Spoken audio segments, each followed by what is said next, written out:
بسم الله الرحمن الرحيم نحمده ونصلي على رسوله الكريم أما بعد أعوذ بالله من الشيطان الرجيم بسم الله الرحمن الرحيم إن الدين عند الله الإسلام صدق الله العظيم وصدق رسوله النبي الكريم ونحن على ذلك من الشاهدين والشاكرين والحمد لله رب العالمين رضينا بالله ربا وبالإسلام دينا وبمحمد نبيا وبالقرآن إماما. حاضرین گرامی، مجلس تحفظ ختم نبوت ٹرسٹ تلنگانہ و آندھرا کے زیر اہتمام آج کا یہ عظیم الشان مقصدی جلسہ منعقد ہے اور اس میں مہدی اور عیسیٰ کے نزول اور ظہور کا جو عقیدہ مسلمانوں کے درمیان معروف اور مشہور ہے اور قرآن اور حدیث میں جگہ جگہ اس کا تذکرہ موجود ہے، اس سے غلط فائدہ اٹھاتے ہوئے ناجائز خواہشات اور حرام مقصدوں کی تکمیل کے خاطر بہت سے لوگوں نے ایسے دعوے کیے جو دعویٰ اسلام اور مسلمانوں کے درمیان کبھی قابل قبول نہیں رہا، اور اس طرح کا دعویٰ کرنا اسلام کے ساتھ، مسلمانوں کے ساتھ، مسلمانوں کے نبی اور پیغمبر محمد رسول اللہ صلی اللہ علیہ وسلم کے ساتھ ایک طرح کا استہزاء اور مذاق ہے، جس کو مسلمان کبھی برداشت نہیں کیا، آج بھی برداشت نہیں کریں گے، اور قیامت تک یہ چیز کسی مسلمان کے لیے قابل برداشت نہیں ہو سکتی۔ ابھی آپ نے ہمارے 3 عقیدوں کا ذکر سنا، ایک ظہور مہدی، دوسرے خروج دجال، اور تیسرا نزول عیسیٰ۔ دجال بہت سارے مسلمانوں کو معلوم ہے، بعض لوگوں کو نہیں معلوم کہ دجال کیا ہے۔ وہ ایک فتنہ ہے، اسلام اور مسلمانوں کے خلاف ایک بہت بڑی سازش ہے، اور جس کا تذکرہ رسول اللہ صلی اللہ علیہ وسلم نے فرمایا کہ وہ ایک انسان کی شکل و صورت میں کسی ایسی جگہ سے جہاں اللہ نے اس کو چھپا کر رکھا ہے یا وہ موجود ہے، قیامت کے قریب وہ نکلے گا، اور پھر جو کچھ وہ کرنے والا ہے وہ احادیث میں موجود ہے۔ اسی طرح ایک عقیدہ ہمارا ہے ظہور مہدی کا۔ مہدی اللہ کے بندوں میں سے ایک بندے ہوں گے، انسان ہوں گے، اور دنیا میں پہلے ہی سے اس وقت پیدا ہوئے ہوں گے، اور من جانب اللہ ان کا ظہور ہو جائے گا، اور لوگوں کا خود بخود عقیدہ، خیال، گمان، عقیدت ان کی طرف ہونے لگے گی، اور بغیر کسی ان کی کوشش کے لوگوں کو خود بخود معلوم ہو جائے گا کہ یہ وہ مہدی ہیں جن کو اللہ تبارک و تعالیٰ قیامت کے قریب ظاہر فرمائیں گے۔ اسی طرح نزول عیسیٰ کا ایک عقیدہ ہے کہ وہ عیسیٰ ابن مریم جس کا تذکرہ قرآن مجید میں موجود ہے، جن کی بڑی پاکیزگی ہے، بڑی بزرگی ہے، بڑی بلندیاں ہیں، اور ان کا تذکرہ قرآن مجید میں جگہ جگہ کیا گیا ہے، جو حضور اکرم نبی کریم صلی اللہ علیہ وسلم کی ولادت سے تقریباً 500 سال قبل بنی اسرائیل میں بحیثیت نبی اور رسول مبعوث کیے گئے تھے، جن پر اللہ تبارک و تعالیٰ نے اپنی کتاب انجیل نازل فرمائی، جو مسلمانوں کو خوب معلوم ہے، مسلمانوں کے درمیان معروف و مشہور ہے۔ اللہ تبارک و تعالیٰ اسی عیسیٰ ابن مریم کو، دوسرا نہیں ہوگا، قیامت کے قریب نازل فرمائیں گے۔ یہ تذکرے عقیدے کے طور پر مسلمانوں کے درمیان ایک زمانے میں بہت معروف و مشہور ہوتے تھے۔ بچوں کو معلوم ہوتا تھا دجال نکلنے والا ہے، مہدی آنے والے ہیں، عیسیٰ نازل ہونے والے ہیں۔ لیکن اب کچھ ایسا ہو گیا ہے کہ اس وقت کی جو نسل ہے، نوجوان ہے، ان کو غالباً ان عقیدوں کی طرف کوئی توجہ نہیں دلائی گئی، اور ان کے پیش نظر قرآن کے حدیث کے یہ عقیدے نہیں ہیں۔ یہ 3 عقیدے ہیں جن سے غلط فائدہ اٹھاتے ہوئے کبھی کبھی کسی نے دعویٰ کر دیا کہ میں مہدی ہوں، حالانکہ وہ مہدی نہیں ہے جس کا تذکرہ قرآن و حدیثوں میں ہے۔ کبھی کسی نے دعویٰ کر دیا کہ میں عیسیٰ ہوں، لیکن وہ عیسیٰ ہو ہی نہیں سکتا جس عیسیٰ کے نزول کا اللہ نے اور رسول اللہ صلی اللہ علیہ وسلم نے ذکر فرمایا۔ بہرحال یہ عقیدے ہیں مسلمانوں کے۔ جس طرح ماضی بعید میں بہت سارے لوگوں نے ان عقیدوں کا فائدہ اٹھاتے ہوئے اپنے آپ کے بارے میں کہا کہ میں عیسیٰ ہوں، میں مہدی ہوں، اس زمانے میں جو حالات رہے ہوں گے، اللہ کے فضل و کرم سے مسلمانوں کی قوت تھی، ان کا دبدبہ تھا، ان کی حکومتیں ہوتی تھیں، ان کا روب و داب ہوا کرتا تھا، ان کو ایک علم ہوتا تھا۔ ان لوگوں کے سامنے جب ایسے دعوے آئے تو ان لوگوں نے ایسے شخص کو جینے کے حق سے محروم کر دیا کہ ایسا شخص جینے کا حق نہیں رکھتا۔ ایک فساد ہے، ایک فتنہ، بدعقیدگی ہے، اور اسلام کے خلاف ایک مہم اور ایک آواز۔ کبھی کوئی ایسا شخص اپنے جھوٹے دعوے میں کچھ نہ کچھ کامیاب ہو گیا، کچھ اس کے ماننے والے پیدا ہو گئے تو وہ تو مر گیا، لیکن اس کا کچھ نہ کچھ سلسلہ کہیں کہیں دنیا میں قائم ہے، جاری ہے۔ ہمارے اس ہندوستان میں، اس ملک میں پچھلے 150 سال پہلے ایک شخص نے ایسے ہی دعوے شروع کیے کہ میں مہدی ہوں اور میں عیسیٰ ہوں اور میں فلاں ہوں، اور ایسا دعوے کیے، لیکن علماء کرام نے تو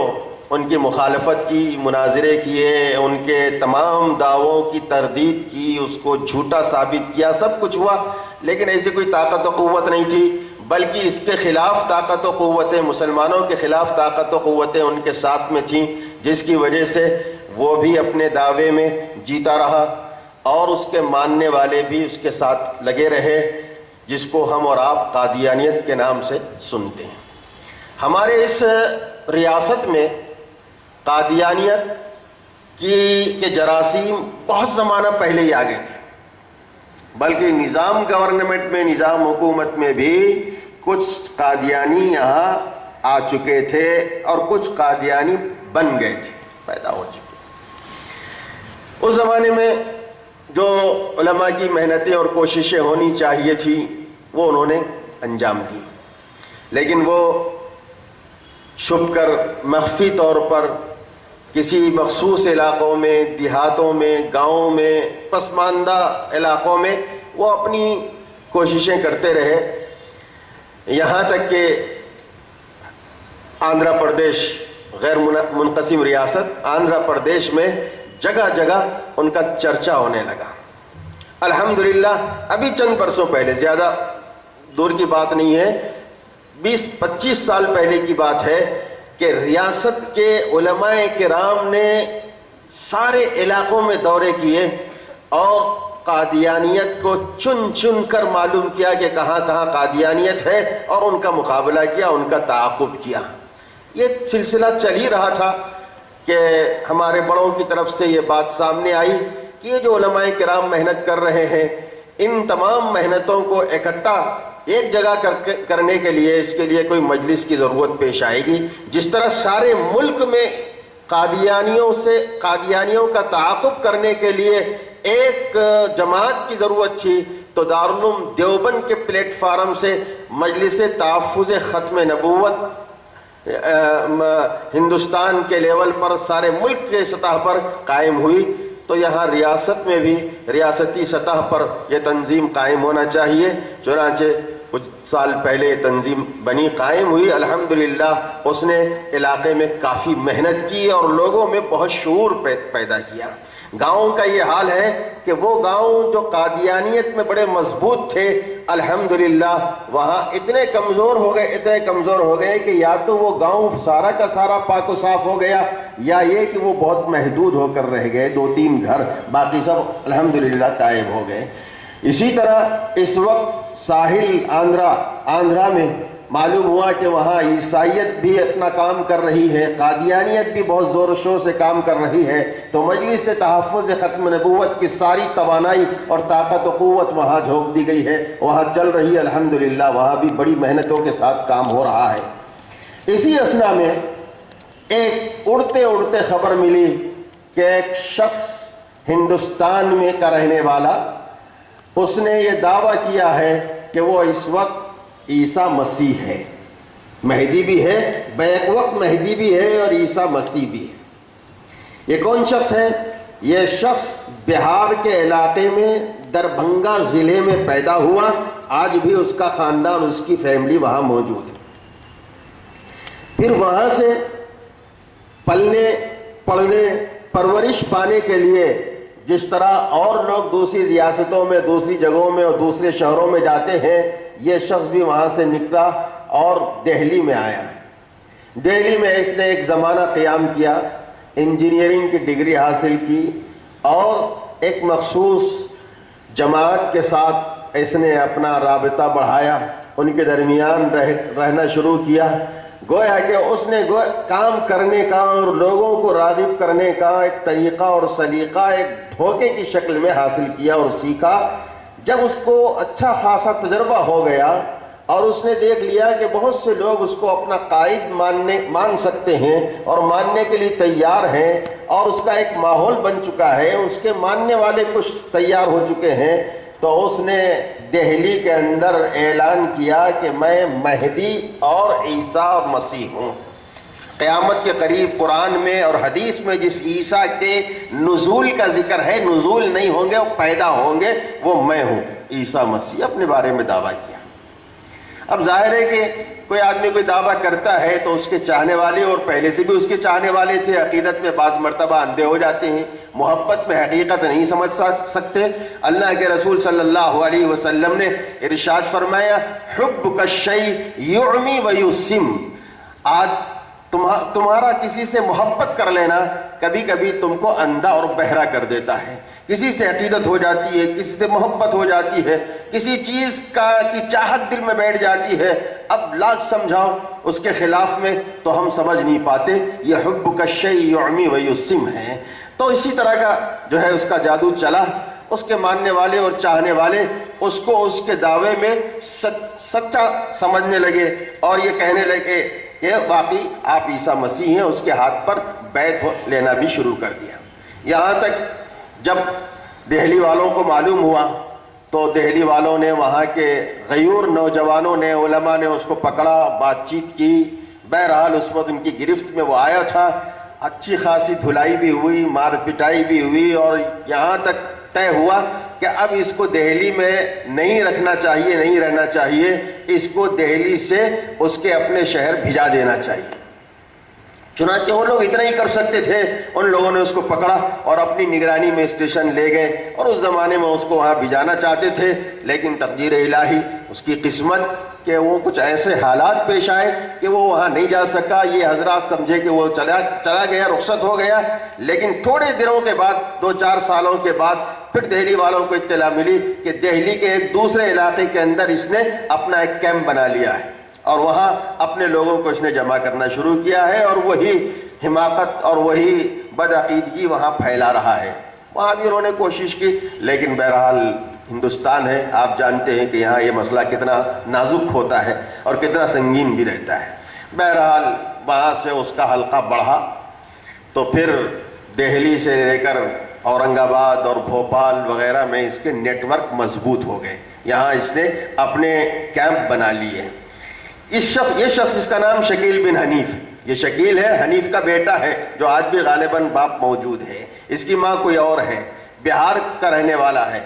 بہار کے علاقے میں پیدا ہوا، ہندوستان کے شہر دہلی میں اس کی پڑھائی ہوئی، کیا حضرت عیسیٰ علیہ السلام کے بارے میں ایسا سب کچھ ہے کہ حضرت عیسیٰ علیہ السلام کسی گھر میں پیدا ہوں گے، وہاں بڑے ہوں گے، پھر کسی شہر میں جائیں گے اور وہاں کسی یونیورسٹی میں یا کسی کالج میں پڑھیں گے اور پھر اس کے بعد وہ انہی کے درمیان رہ کر کہیں گے کہ میں عیسیٰ مسیح ہوں؟ ایسا قرآن حدیث میں کہیں بھی ذکر نہیں۔ وہ تو وہی عیسیٰ ابن مریم ہیں جو اللہ تبارک و تعالیٰ نے بنی اسرائیل کی طرف نبی بنا کر مبعوث فرمایا تھا، وہی عیسیٰ ابن مریم، وہی نازل ہو، کوئی دوسرا نازل ہو ہی نہیں سکتا۔ اب اس شخص نے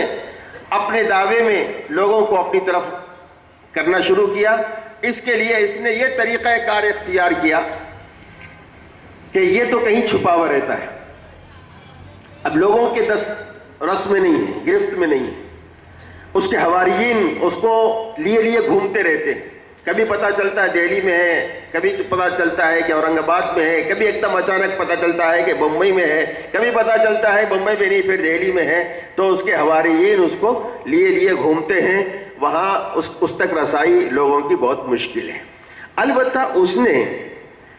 چونکہ کام کا تجربہ اس کو مل چکا تھا کیسے کام کیا جاتا ہے، تو اس نے اپنے بہت سے ایجنٹ اور نمائندے مختلف علاقوں میں پھیلا دیے،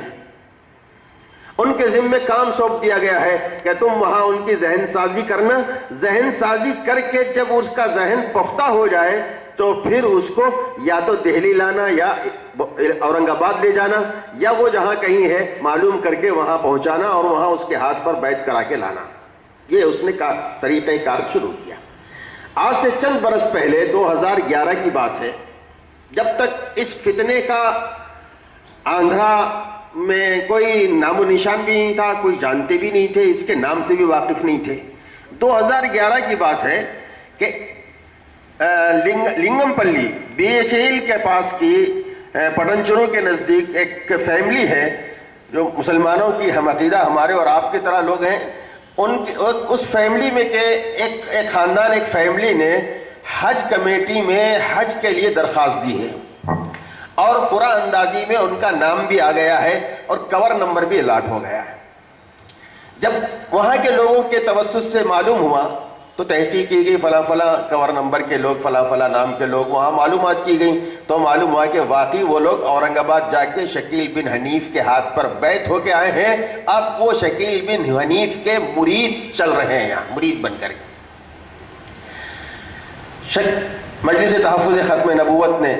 آگے بڑھ کر کام کیا اور جا کر حج کمیٹی میں درخواست داخل کی کہ فلاں فلاں کور نمبر کے جو لوگ ہیں فلاں علاقے کے، یہ لوگ عقیدے کے اعتبار سے مسلمان نہیں ہیں اور جو مسلمان نہیں ہیں ان کو حج کمیٹی کے تحت حج کرنے کے لیے اجازت نہیں دی جا سکتی،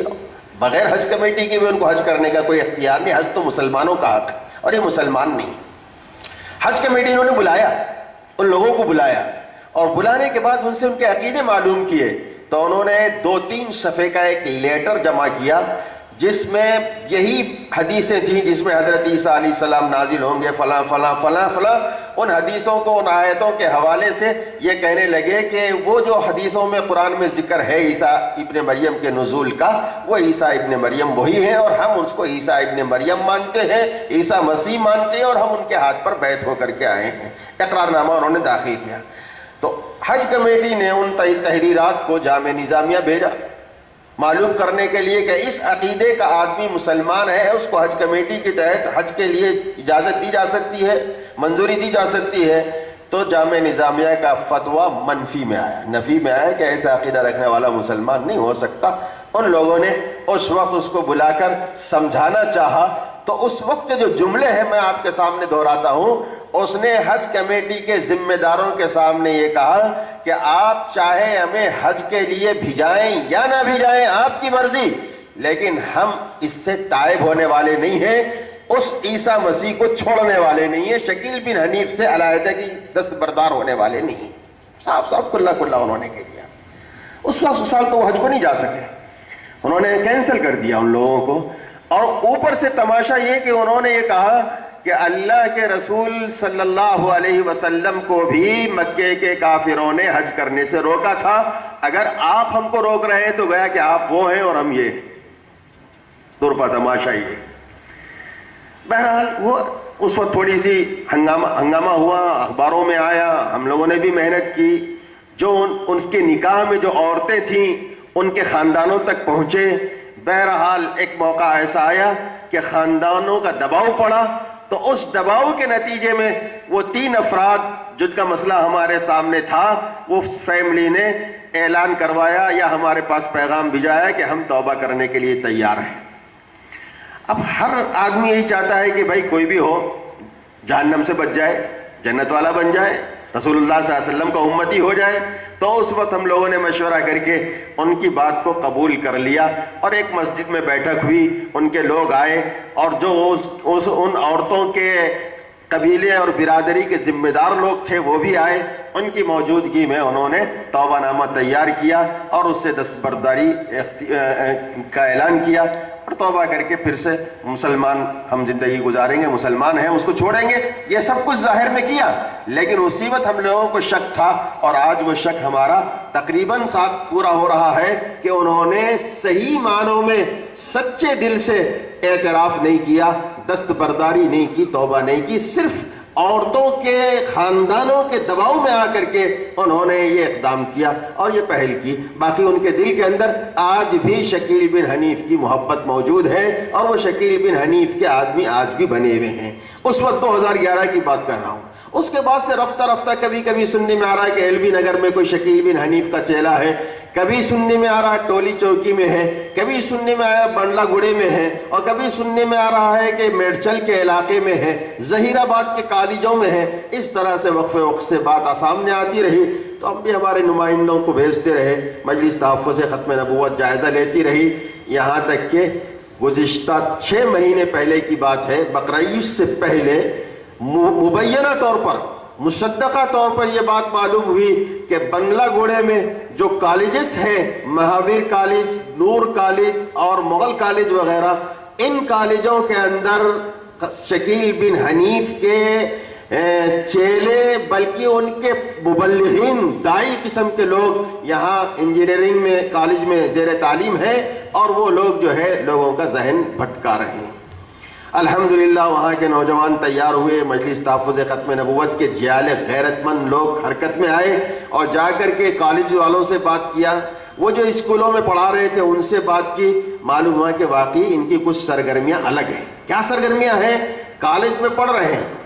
استعداد کے اعتبار سے ذرا اچھے ہیں، تو ہمارے جیسے جو کمزور طلبہ ہیں وہ ان سے رجوع ہو رہے ہیں، وہ ان سے علم لینا چاہ رہے ہیں، لیکن وہ ان کا عقیدہ بگاڑ رہے ہیں. کرائے پر کمرہ لیے ہوئے ہیں، وہ یہاں کے بھی نہیں ہیں، وہ بھی بیرون ریاست کے ہیں، کرائے پر کمرہ لیے ہوئے ہیں. رات کے 10-11 بجے ایسے لوگوں کو جو ان سے قریب ہیں بلا رہے ہیں، ان کو کھلا رہے ہیں، اور رات بھر ان کی ذہن سازی ہو رہی ہے. معلوم ہوا کہ کاماریڈی کے چند نوجوان جو وہاں اس کالج میں زیر تعلیم میں متاثر ہو گئے. محبوب نگر کا ایک طالب علم جو کالج میں زیر تعلیم تھا وہ متاثر ہو گیا. عادل آباد کے کئی بچے جو وہاں زیر تعلیم میں متاثر ہو گئے. اس طرح سے جب بات سامنے آئی مبینہ طور پر تو مجلس تحفظ ختم نبوت پوری طرح حرکت میں آ گئی، سرگرم ہو گئی، اور اس نے یہ سوچا کہ جس طرح قادیانیوں کا پیچھا کیا گیا ہے اور ان کا تعاقب کیا گیا ہے، الحمدللہ قادیانیت کا اتنا زبردست کام ہوا کہ کوئی مائی کا لال قادیانی سامنے ٹھہر کر نہیں کہہ سکتا کہ میں قادیانی ہوں، میں مرزا غلام احمد کو رسول اور نبی اور پیغمبر مانتا ہوں، کوئی سامنے نہیں آ سکتا. بلکہ وہ چھپے ہوئے ہیں، وہ سہمے ہوئے ہیں، گاؤں کے گاؤں پاک ہو رہے ہیں. لیکن ایک نیا فتنہ، اسی جیسا ایک فتنہ ہے، یہ وجود میں آ گیا. تو مجلس تحفظ ختم نبوت نے بھی اس کو اپنا موضوع بنا لیا. اس پر کام ہو رہا ہے، محنت ہو رہی ہے. اسی اثنا میں معلوم ہوا کہ شہر کی اتنی آباد مسجد جہاں 1-2 نہیں، ہر نماز میں سینکڑوں مصلی رہتے ہیں، اور کوئی ایسی جگہ نہیں ہے جو علم والے نہیں ہیں، جاننے والے نہیں ہیں. الحمدللہ سب اہل علم ہیں، جاننے والے ہیں، پڑھے لکھے لوگ ہیں، اور سینکڑوں آدمی آ رہے ہیں اور جا رہے ہیں. انتظامیہ بھی بہت مضبوط ہے، مال والے لوگ وہاں موجود ہیں. کوئی ایسی بات نہیں کہ غربت ہے جو ہے تنگ دستی ہے. لیکن اس ایسی مشہور و معروف آباد مسجد کے بارے میں بھی معلوم ہوا کہ وہاں بھی ان لوگوں نے اس طرح کی حرکت شروع کی ہے. تو ان کا کام، طریقہ کار یہ ہے کہ مصلیوں کی شکل میں، نمازیوں کی شکل میں، دوستوں کی شکل میں ایک دیندارانہ لباس ڈال کر کے، اللہ کے رسول صلی اللہ علیہ وسلم کی وہ حدیث مجھے یاد آ گئی جس میں حضرت حذیفہ رضی اللہ تعالیٰ عنہ نے رسول اللہ صلی اللہ علیہ وسلم سے آنے والے فتنوں کے بارے میں بار بار پوچھا، کئی بار پوچھا، اور اللہ کے رسول صلی اللہ علیہ وسلم نے خوب کھل کر کے بیان بھی فرمایا۔ ایک فتنے کے بارے میں جب ذکر سامنے آیا تو اللہ کے رسول صلی اللہ علیہ وسلم سے انہوں نے پوچھا تھا، صفہم لنا یا رسول اللہ، ایسے فتنے پیدا کرنے والے فتنہ پرداز لوگوں کی کچھ علامت اور پہچان بتا دیجئے۔ اللہ کے رسول صلی اللہ علیہ وسلم نے فرمایا، ہماری اپنی کھال میں ہوں گے،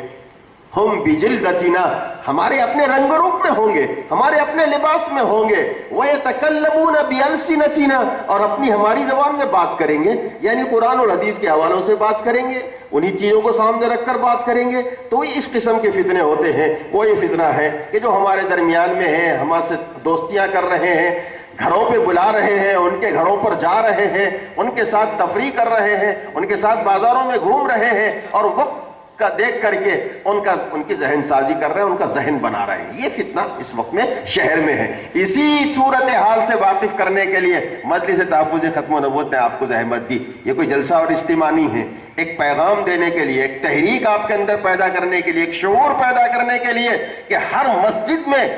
آدمی چوکنا ہو جائے،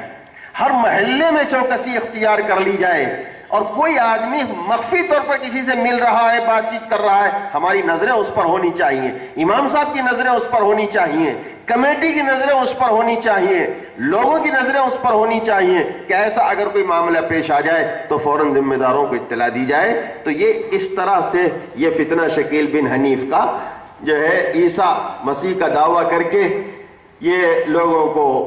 بہکا رہا ہے، بھٹکا رہا ہے، شہر میں بھی ہے۔ اور ابھی میں تھوڑے دن پہلے نیلور جا کر کے آیا ہوں، نیلور کے لوگوں کا کہنا ہے، بعض لوگوں کا کہنا ہے کہ 60 آدمی شکیلی بن چکے ہیں، اور بعض لوگوں کا کہنا ہے کہ تقریباً 200 بچے ہمارے متاثر ہیں۔ عادل آباد کی رپورٹ لی گئی تو معلومات 16 نوجوان متاثر ہو کر کے ہیں۔ تو اضلاع میں بھی اس جو ہے سرگرمی کے ساتھ پھیل رہا ہے۔ اس کے پیچھے مجھے لگتا ہے کہ کوئی اسلام دشمن طاقت، چاہے وہ ہمارے اندر کی ہو چاہے وہ باہر کی ہو، وہ اسلام دشمن طاقت نے اس کو پیدا کیا ہے، اور اسلام دشمن طاقت اس کو ابھار رہی ہے اور اس کے پشت پناہی کر رہی، اس کے پیچھے ہے۔ تو ہم کو جو ہے نظر رکھنا ہے، اور اس طرح سے جو ہے لوگوں کے درمیان فکریں کرنا ہے، اس فتنے سے بچانے کے لیے، شعور بیدار کرنے کے لیے، اور آپ کو متحرک کرنے کے لیے آج کا یہ اجلاس اور اجتماع منعقد ہوا ہے۔ ایسے موقع پر امت کو ضرورت ہے کہ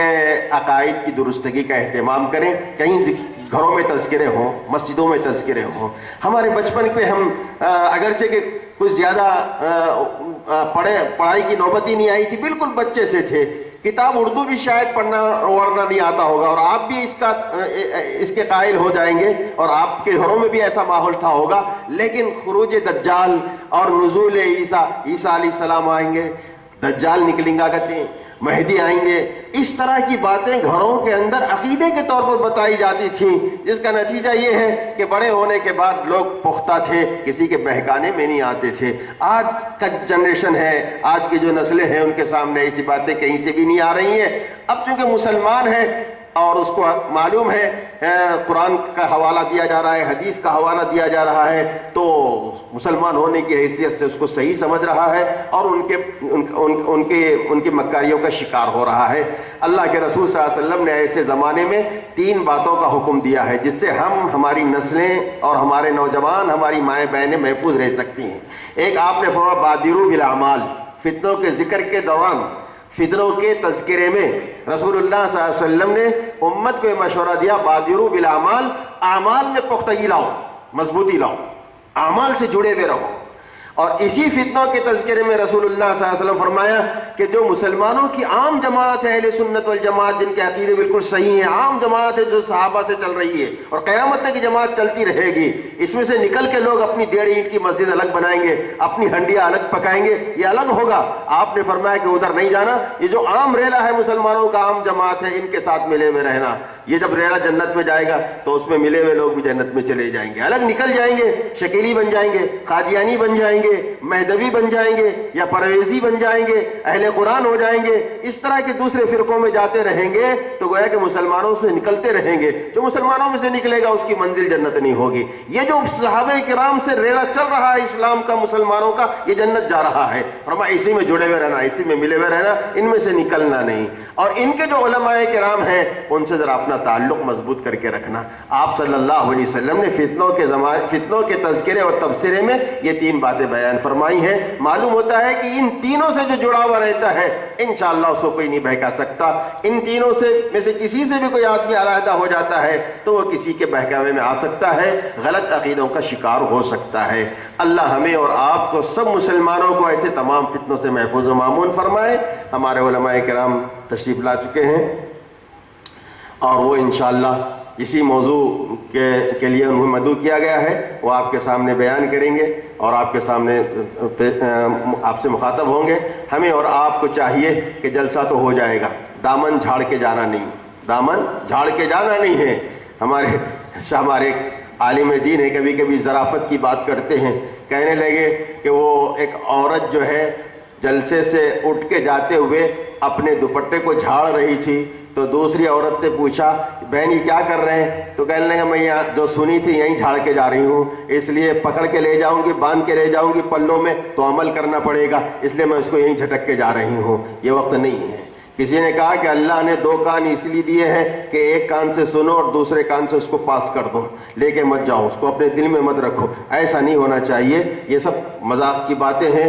لطیفے کی باتیں ہیں. ہم یہاں اس لیے آئے ہیں کہ سننے سے زیادہ ایک پروگرام لے کے جائیں گے اور پورے محلے میں ایک ہلچل مچا دیں گے, پوری جگہوں میں ایک ہلچل مچا دیں گے. کیوں ہلچل مچائیں گے؟ یہ کوئی ہمارے جنون کا مسئلہ ہے, جوش کا مسئلہ ہے, جذبے کا مسئلہ ہے, خواہش کا مسئلہ ہے, شوق کا مسئلہ ہے؟ نہیں نہیں نہیں, یہ انبیاء کرام کی توہین کا مسئلہ ہے.